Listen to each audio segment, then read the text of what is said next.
नमस्कार मु मानसी एमएम्स किचन को मु समस्त को स्वागत करुछि। आज मु गोटे साग रेसिपी तैयारी करी। एबे शीत दिने बहुत प्रकार रो साग मिली थाए बाजार रे। मु आज मूला साग तैयारी करी। मूला साग को बहुत लोक बहुत प्रकार रे तैयारी करिथांती। मु आज मूला साग को बादाम बटा दे तैयारी करी। ताहले चलंतु देखिबा मूला साग तैयारी करिबा पई मु कोन कोन नेछि एवं किपरि या को प्रस्तुत करूछि। मूला साग पाए मु नेछि 200 ग्राम मूला साग मु भलो भाबे धोईकरी छोट छोट खंड करी काटिकरी रखिछि। 2 चम्मच बादाम मंजी, 4 कोला रसुण, 5-6 सुखा लंका, 2 चम्मच सोरिष तेल, 1 चम्मच सोरिष आउ स्वाद अनुसार लुण। ताहले एबे आमे प्रस्तुत करिबा मूला साग। प्रथमे आमे एही बादाम, रसुण आउ सुखा लंका को बाटी दबा। पूरा चिकन करी गोटे फाइन पेस्ट तैयारी करि नबा। एबे आमे गैस रे गोटे प्रेशर कुकर बसैबा। सेत्रे आमे 2 चम्मच सोरिष तेल पकेइबा।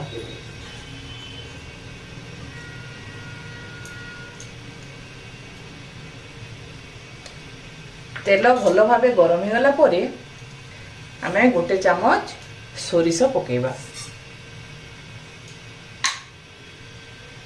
तेल रे मध्ये आपण माने चाहिए सुखा लंका फुटई पारिबे। मु जेहेतु बादाम रे लंका बाटी जी सेति पई आउ सुखा लंका तेल रे फुटोनी।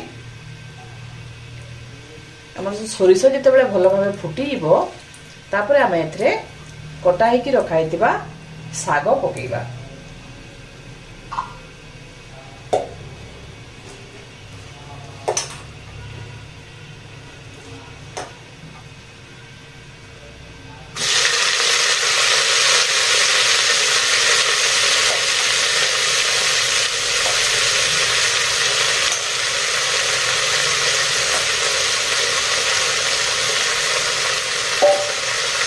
एबे एथरे स्वाद अनुसार लुण देबा।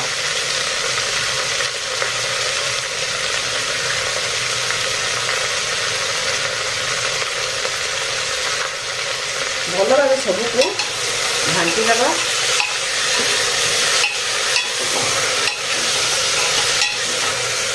मूला साग को आमे जति बादाम बटा देके रांधिले एमती प्रेशर कुकर रे रांधिले एटा बहुत भलो भाबे सिझी थाए आ बहुत भल लागि थाए। कड़ाई रे भी रांधिले हबो किंतु कड़ाई रे टिके टाइम लागि थाए। प्रेशर कुकर रे खूब शीघ्र साग रेडी हो जाए। एबे हमें बाटी की रखिथिबा बादाम, रसुण आ लंकार पेस्ट पकेइबा। सबको आउ थरे भलो भाबे घांटी दबा।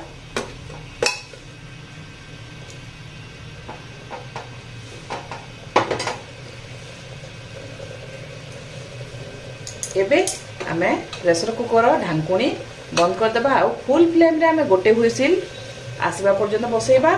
गोटे हुइसिल आसिला परे आमे गैस रो फ्लेम को पूरा लो कर देबा। पूरा लो फ्लेम रे आ 2टा हुइसिल पर्यंत आमे बसैबा।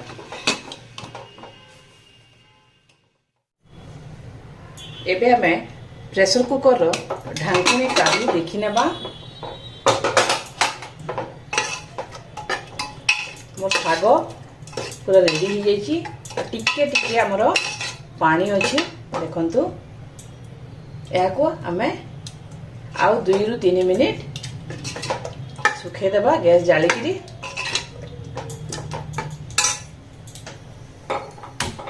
एबे आमे आउ ढांकुणी देबानी एमती एका खोला कुकर रे याको आउ 2 रु 3 मिनिट छाड़ी देबा। जा फल जो आवर टिके पानी पानी ही सागटा पूरा सुखा हो जिवो।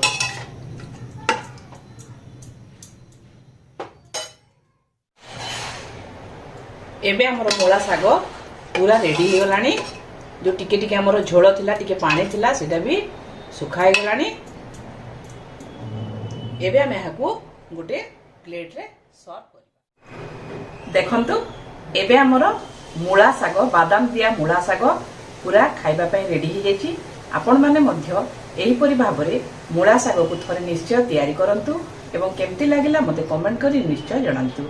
मो चैनल को जदि आज पर्यंत आपण माने सब्सक्राइब करि नाहंती ताले शीघ्र सब्सक्राइब कर नियंतु एवं पाखरे थिबा बेल आइकन को मध्य प्रेस कर दियंतु जा फଳରେ आपण माने मोर सबु नुआ वीडियो रो नोटिफिकेशन पाई परिबे। ताले पुणी आ गोटे नुआ रेसिपी ने देखाबा। आज पई एतिकी।